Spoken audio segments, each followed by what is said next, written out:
Alhamdulillahi Rabbil Alameen, wassalatu wassalamu ala Sayyid al-Mursaleen. Amma ba'd, fa'a'uz billahi min shaitan rajim, bismillahir rahmanir rahim.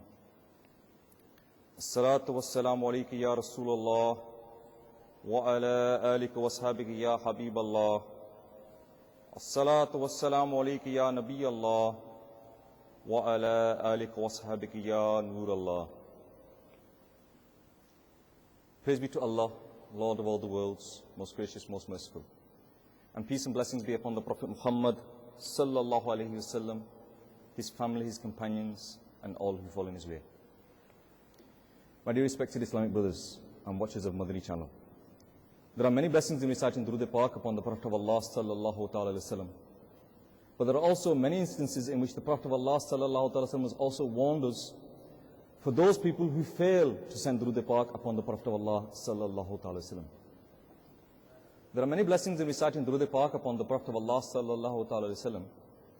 But there are also many instances in which the Prophet of Allah sallallahu alaihi wasallam has explained to us and warned us against those people who fail to send Durood Pak upon the Prophet of Allah sallallahu alaihi wasallam. It's one such instance in which the Prophet of Allah sallallahu alaihi wasallam said to the companions to come close to him. The Prophet of Allah sallallahu alaihi wasallam was close to the mimbar, the pulpit, and he told the companions to come close. And when they came close, the Prophet of Allah sallallahu alaihi wasallam, he ascended onto the first step. And when he went onto the first step, he said, Ameen. He then ascended to the second step, and when he ascended onto the second step, once again the Prophet of Allah sallallahu alaihi wasallam, he said, Ameen. Upon ascending to the third step, once again, the Prophet of Allah sallallahu alaihi wasallam said, Ameen. Upon doing this, the Prophet of Allah sallallahu alaihi wasallam then came down, and the companion said, Ya Rasulullah sallallahu alaihi wasallam, O Prophet of Allah, today we have seen something that we have never seen before. We have seen something strange. Please explain. The Prophet of Allah sallallahu alaihi wasallam replied.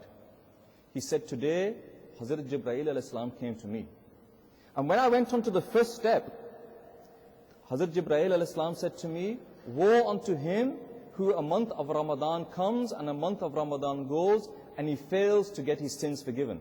And I said, Ameen. Then when I went on to the second step, Hazrat Jibreel alayhi salam said to me, woe unto him upon whose your name is mentioned, and he fails to send Durood Pak upon you. And I said, Ameen. And then when I ascended to the third step, Hazrat Jibreel alayhi salam said to me, woe unto him upon whose parents attain an old age, either one of them or both of them, and as a result of the old age, he fails to enter paradise. And I said, Ameen. Sallu ala al-Habib. My dear brothers, from this beautiful hadith of the Prophet of Allah sallallahu alaihi wasallam, we can see that he who fails, when he hears the name of the Prophet of Allah sallallahu alaihi wasallam, he fails to send Durood Pak upon the Prophet of Allah sallallahu alaihi wasallam. Hazrat Jibreel said, woe unto him, and the Prophet of Allah sallallahu alaihi wasallam said, Ameen. And we know that if the Prophet of Allah sallallahu alaihi wasallam says Ameen to any dua, then it will be accepted.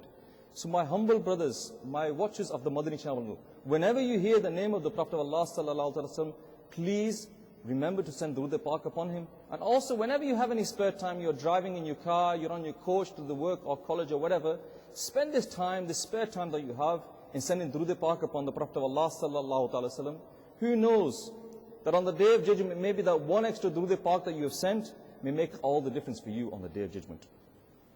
My dear brothers and watchers of the Madani channel, it is a great favor of Allah that He has bestowed upon us the month of Ramadan. This month, my dear brothers, is the month in which Muslims fast from dawn until dusk. In the UK, in the country where I come from, there was a new Muslim, and he came to somebody. He had just entered the fold of Islam, and he was just finding out about the commands of Allah and just finding about what Muslims should and should not do. And he came to one person and he asked him that why do Muslims fast in the month of Ramadan? This person said to him, the reason why Muslims fast in the month of Ramadan is to feel the pain. Feel the pain of those people that are not as fortunate as we are, that do not have the food that we have, that are poor, that are weak, that are struggling. To feel their pain, and by feeling their pain, we will build the compassion within ourselves, and it will encourage us to help our Muslim brothers and sisters that are not as fortunate as we are. Now this new Muslim, he listened to the answer, But he was not satisfied. He then went to another person and he asked him, why is it that Muslims fast during the month of Ramadan? And this person said to him that there is a scientist, and this scientist has told us that within our stomach toxins build up inside our stomach, and that the only way we can remove these toxins from our stomach, because these toxins are harmful, the only way we can remove these toxins from our stomach is by fasting. And so when we fast, we burn up these toxins and it's better for our health. Now once again, this new Muslim, he listened to the answer attentively and he nodded whilst he was listening to the answer. But in his heart he was not satisfied with the answer. He then came to another Muslim and he said to him, please explain to me, why does a Muslim fast in the month of Ramadan?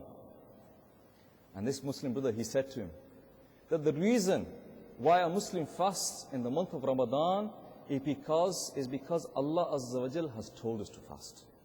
And the Muslim told him, he recited to him the verse of the Surah Baqarah, ayat 183, and he told him that this is the verse upon which Allah Azza wa Jal has told us that we should fast during the month of Ramadan. And I give you, my dear brothers, the translation from Kanzul Iman.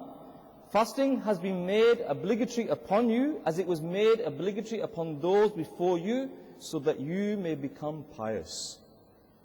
My dear brothers, upon hearing this command, upon hearing this verse, this new Muslim became satisfied.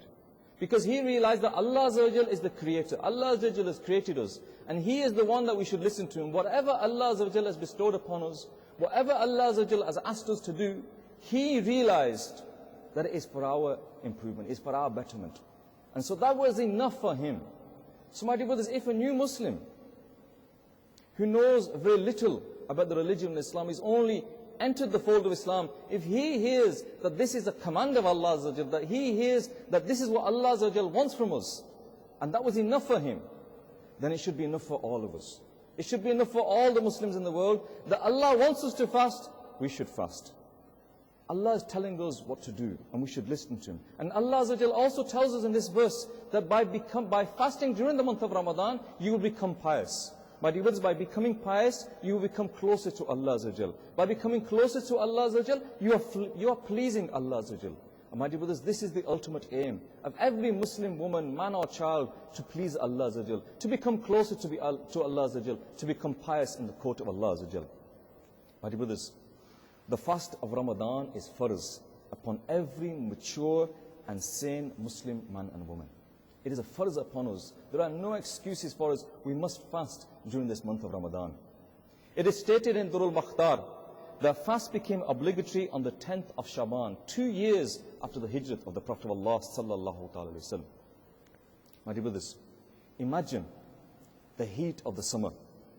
Over the next few years, Ramadan will fall more and more into the heat of the summer months. In the UK, where I come from, the length of the fast will become longer and longer and longer.